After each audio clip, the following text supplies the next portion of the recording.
Side 2 begins with the shortest track, Matty's Rag. At barely 3.5 seconds, it fades into an easygoing, soft rock track with still a bit of a country edge to it, drums, guitars, piano and all, and even a bit of accordion as well. In this, Gerry sings out to someone named Matty, telling her to open up the door for he's home again. Seems you forgot there's a spare key under the welcome mat.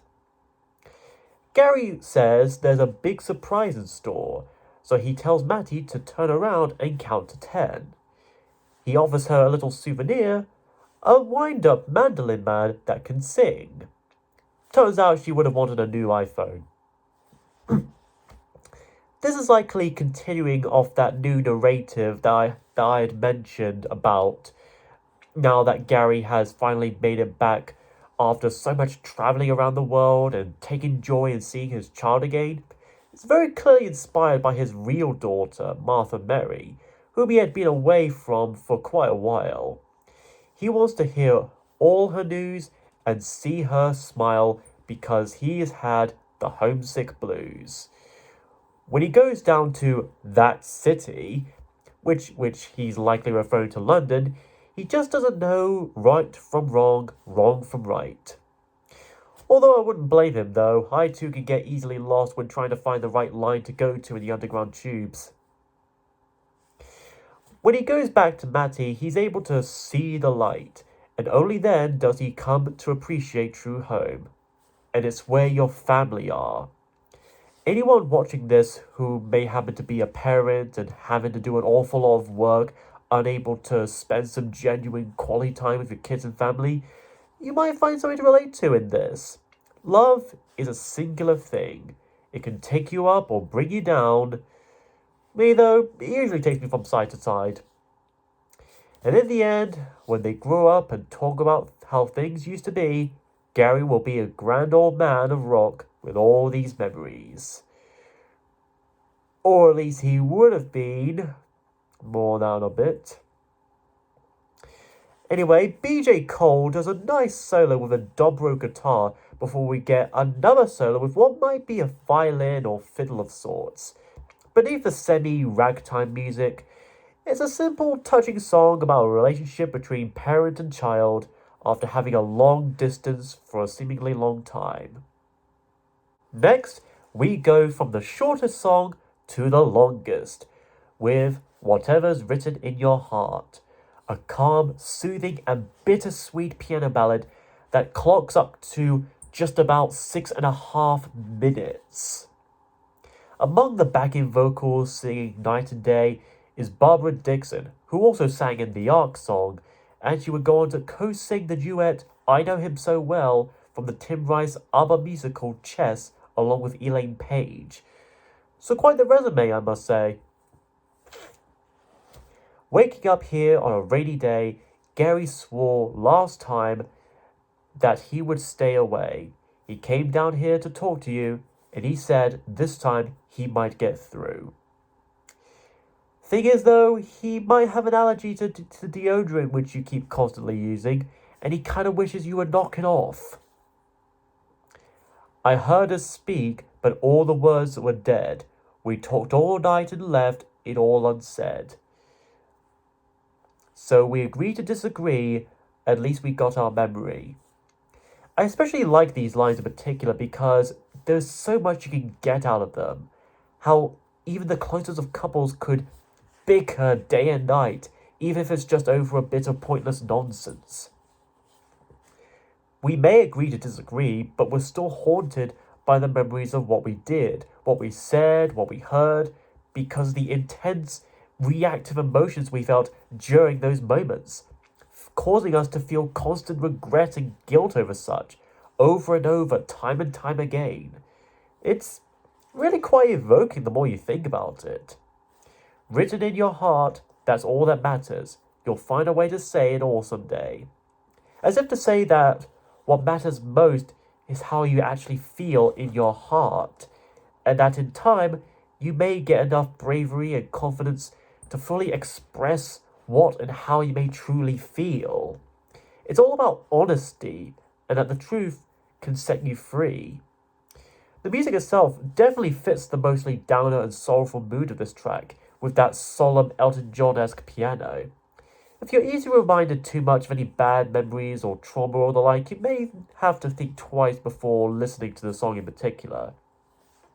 But if you're willing to face it all and let your heart be touched to its deepest core, this is definitely a song to relate to. Then we have Home and Dry. While it may not be the most memorable of any of the tracks in this album, it's still a chill, head-bopping, easygoing one. Lyric-wise, it's basically another love song, I guess. This silver bird takes me across the sky, just one more hour and I'll be home and dry. This is likely where my theory of this album having a flowing narrative along its songs with a semi-autobiographic nature to them kind of stops for a bit, since in Matty's Rag, he already made it back home. And possibly Dry too. Maybe. Like I said, Gerry may not have intended it as such, but it's mostly my interpretation of the tracks, especially using the history and background behind this album as part of the overall context. Anyway, back to the song itself. Cross the ocean, way above the clouds, I come stealing. Ooh. He's gonna steal the babies from the storks and never give them to their parents. The dreadful fiend. In the chorus, Gerry says he's going to see you and be with you. We'll make it better now in every way, and from now on, he'll tell you every day. He'll tell us what exactly? What the meaning of life is? What the capital of Syria is? What the airspeed velocity of an unladen swallow is? What? Whatever.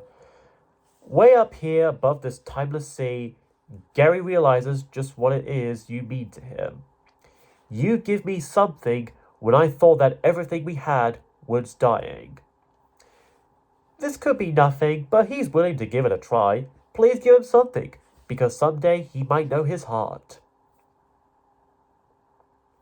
Nigel Jenkins, who played rhythm guitar in Baker Street, does a pretty good lead guitar solo in the middle of the song.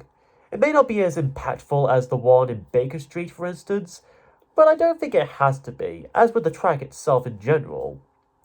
Home and Dry by Gerry Rafferty.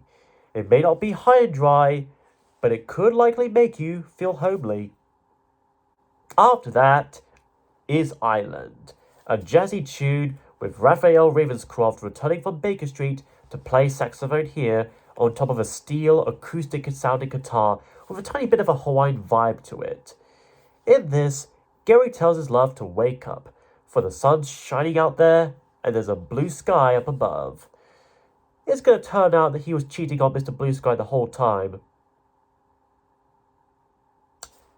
Third ELO reference in a row within this episode. Really weird. It's a brand new day. Let's walk outside and let that breeze blow through all our cares away. And if not, it's likely it's going to blow away our wigs, and we really need those. The song seems to be about Gerry and his love interest finally finding a good life away from all the cities and all their noise, and in somewhere more fresh and tropical, likely hence the island title. That way, back there in that city life, they've been strangers for so long, but now that he feels like he knows you again, he wants to stay. Though it could be a case of Stockholm Syndrome. But from there on, they won't have to worry about such a thing, for the past is gone, this is their last day here, and they're going to make sweet love before they sail away. Yes, we all know where this is going, assuming they don't do so in public. The soft tone of this song, especially Gary's comforting vocals, do give us a bit of a late 60s John Lennon Beatles vibe. Though again, that could be me and how I hear it. If you happen to be out on a beach during a nice, warm, sunny time, try playing this song and see if it fits enough for you. And so, our album concludes with Waiting for the Day, a funky closer to send us off with, and it kind of does well with that. Along with the groovy guitars and brass, Gerry openly declares to be back in town, just as the night is coming down. As the warm wind blows through the trees, he watches them swing and sway. I guess the wind is enjoying the music and is trying to make the trees dance along with him. We also get a bit of a rhythmic guitar by Andy Fairweather Lowe, who also worked with other artists like Roger Waters and Eric Clapton, and even provided vocals for the song Wild Man from the Kate Bush album 50 Words for Snow. The music then settles down for a bit as Gerry calls to the water of life to pour its light down on him.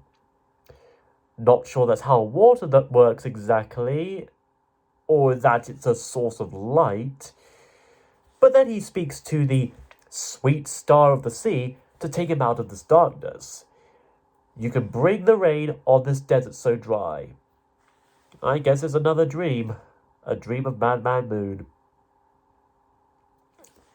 Soon after, the music picks up back again to normal as shadows fall out on the streets. They had a pretty heated argument, as you might expect. Silence speaks as Gerry hears its call. Silence is calling on the phone and wanting to know if Gary's open for a date. City of the Living Dead, count the lights on the motorway. This is a weird theme song for a George Romero Living Dead film. And all the while, Gary's lying here and waiting for the day. Waiting for the day his package is supposed to arrive, especially when it's already come late. And by the end, Hugh Burns offers us one last plucky guitar solo that's almost a bit bluesy too this time. Maybe not as powerful as the one in Baker Street, but still a good enough note to end things on. This album is pretty good. Most, if not all, of the songs here are nice, and even a bit excellent at times. Not just Baker Street, but also The Ark, Right Down the Line, Whatever's Written in Your Heart, etc. The moods of the music are also pretty varied, from funky and upbeat to calm and personal. You can tell Gerry made this record with a sense of love, passion, and dedication. And like I might have brought up a few times, there was a sense of inspiration from his actual life and then recent memory. As a result, for the most part, the emotions within this are quite genuine. It's what I might call a road trip album, the music equivalent of a road movie. And that may have been why and how it had become something of a success for Gerry back in 1978, as he would go on to make a few more records since then, albeit more sparingly as time went on, up until the release of his 10th album in 2009 called Life Goes On. And ironically or not, life would indeed have to move on for all of us, since that would be his last album in his life before he eventually passed away in January 2011, nearly 33 years after this album here. But nonetheless, he had left behind a good enough album and a record beloved by many people.